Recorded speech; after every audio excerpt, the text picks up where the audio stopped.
Now let's look at more organic shorthand notation.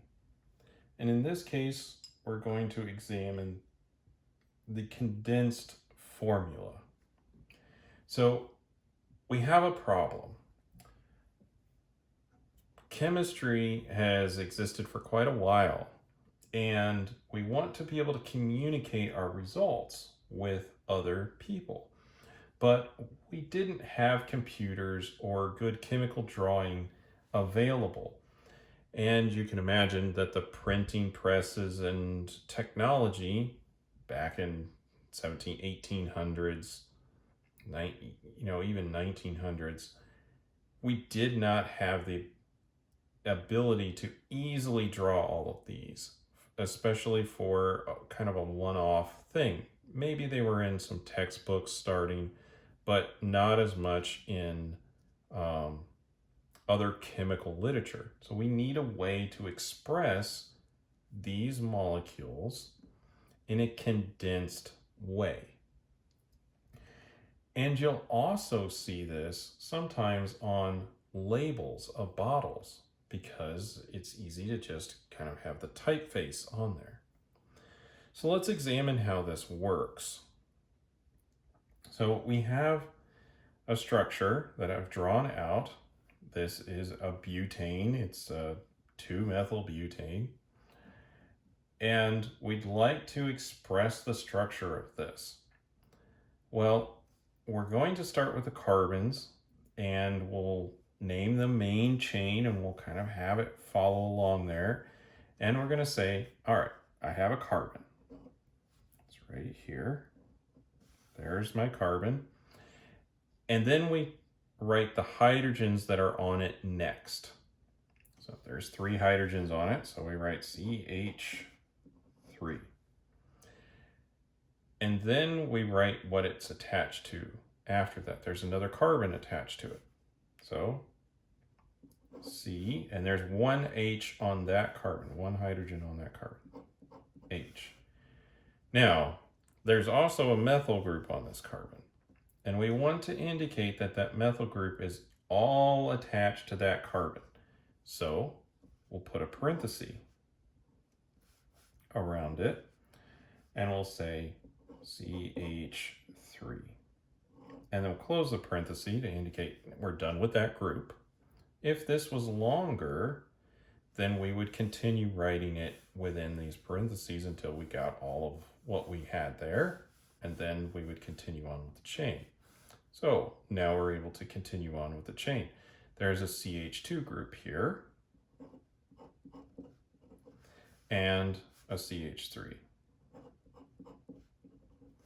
So you can understand that this is a lot easier to typeset and explain than trying to draw a structure like this out. That's why this was invented. Now here we have acetic acid. And you might say, oh, well, what do we do with the 2 oxygens? Well, let's start over here with this, our CH3. So we have our CH3, and then we have our carbon here, and we have just 2 oxygens attached to it. So we can just say O2, and then we have a hydrogen off to the side. So there's the condensed formula there. Sometimes you'll also see this as CH3COOH. 2 ways of writing the same thing. All right.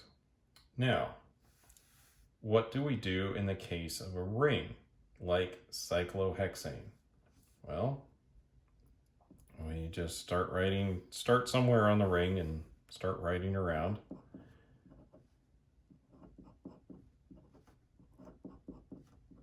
These are all CH2s. 1, 2, 3, 4. There, I think that's it. 1, 2, 3, 4. Yep. And then since they're connected, we connect them like that. And that indicates that this is in a ring. And you might look at this or this structure just for linear hexanes in hexane. And as you know, molecules can get quite a bit longer, especially if we start talking about lipids or polymers, things like that. The structures get quite a bit longer. They can have, like a lipid, it can have 18 carbons in it very easily. It happens all the time. I don't want to have to write out all of these things, especially when it's just CH2, CH2, CH2. You know, there's a lot of repetition in there. So we can actually condense the condensed formula further by writing it this way.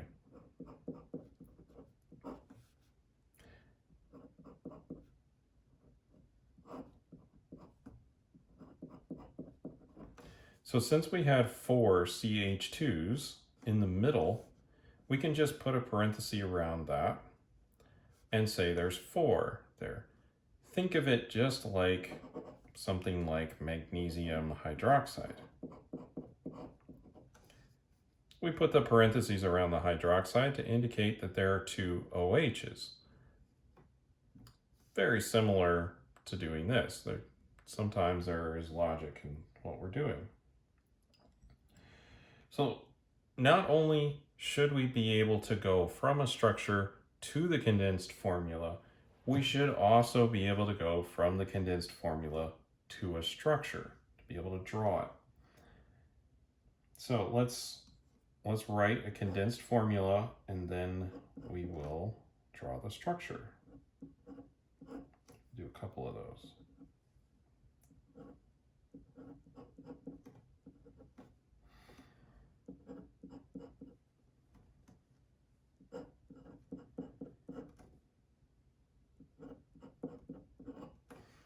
So we have within parentheses CH3s. Sometimes I write it backwards. That's okay. But anyway, CH3, parenthesis, 3 of those, a carbon attached to a CH2, which is attached to a CH, which has an OH on that CH, and then CHO. Let's see what that looks like. Because it really is a little bit of a skill to translate these into a structure. So here's our first group, and there's that carbon right there. Then we have a CH2, like so, a CH, so I'll just draw on that CH, and then there's an OH attached to it, like that, and then a CHO. So there's a hydrogen attached to the carbon, and there's an oxygen attached to the carbon. Well, this can't be the whole structure, right? Just because we don't have enough bonds to carbon. So you end up filling in the other bond like this, and this is an aldehyde structure. So if you see a CHO, it ends in this kind of structure. Just like it's kind of important to recognize the CO2H as being carboxylic acid, this kind of structure here. Seeing CHO, you can recognize that structure needs to look like this. Sometimes you just have to kind of practice this. Let's do one more.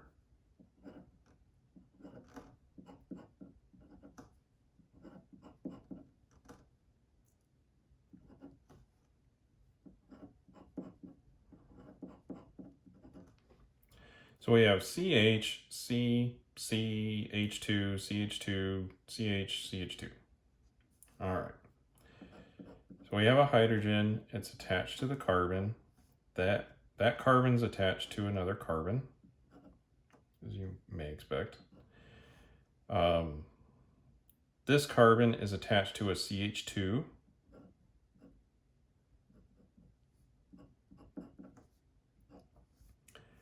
And that CH2 is attached to another CH2,